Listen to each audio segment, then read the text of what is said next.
तो दोस्तों बजाज ऑटो ने अपने क्वार्टर फोर के नंबर को डिस्क्लोज कर दिया है। तो चलिए देखते हैं क्या है क्वार्टर फोर के नंबर्स के अंदर। लेकिन उससे पहले बता दूं, कंपनी की ओर से डिविडेंड देने का भी ऐलान किया गया है। 80 रुपये प्रति हिस्से के हिसाब से कंपनी ने डिविडेंड देने का ऐलान किया है। चलिए नंबर देख लेते हैं।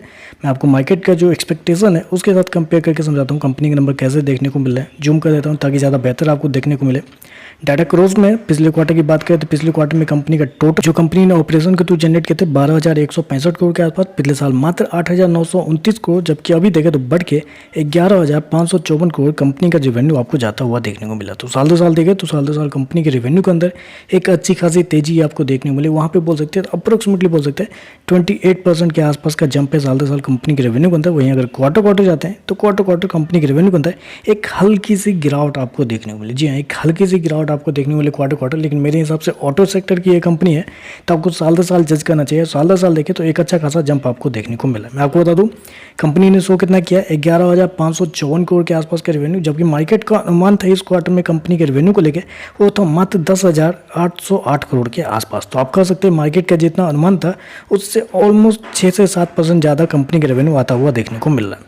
चलिए कंपनी खर्चे क्या है वो देख लेते हैं। पिछले क्वार्टर में कंपनी ने 9,855 करोड़ खर्च किए थे। पिछले साल 7,363 करोड़, जबकि अभी देखें तो कंपनी के खर्चे 9,393 करोड़ के आसपास आपको देखने को मिले। तो खर्चे देखें तो कंपनी के खर्चे इस क्वार्टर में थोड़े से ज़्यादा आपको देखने को मिले एज कम्पेयर टू पिछले साल, क्योंकि पिछले साल इन्वेंट्री के नाम पे कंपनी को 223 करोड़ के आसपास का फायदा हुआ था, जबकि इस क्वार्टर में देखें तो मात्र 70 करोड़ के आसपास का फायदा हुआ है। इसकी वजह से देखा जाए तो कंपनी का जो एक्सपेंस है वो थोड़ा सा आपको हाई होता हुआ देखने को मिल रहा है। चलिए कंपनी का नेट प्रॉफिट क्या है वो देख लेते हैं।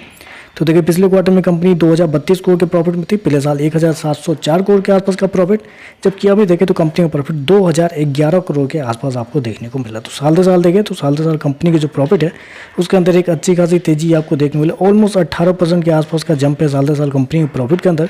वहीं अगर क्वार्टर जाते हैं तो क्वार्टर कंपनी के प्रॉफिट के अंदर 1% के आसपास की गिरावट भी आपको देखने को मिले। मैं आपको बता दूं कंपनी ने शो कितना किया है, 2,011 करोड़ का प्रॉफिट शो किया है, जबकि मार्केट का अनुमान था इस क्वार्टर में कंपनी के प्रॉफिट को लेके वो था 2,045 करोड़ के आसपास। तो कह सकते हैं आप जितना मार्केट का अनुमान था उससे हल्का सा कम कंपनी का जो प्रॉफिट है वो आपको आता हुआ देखने को मिला।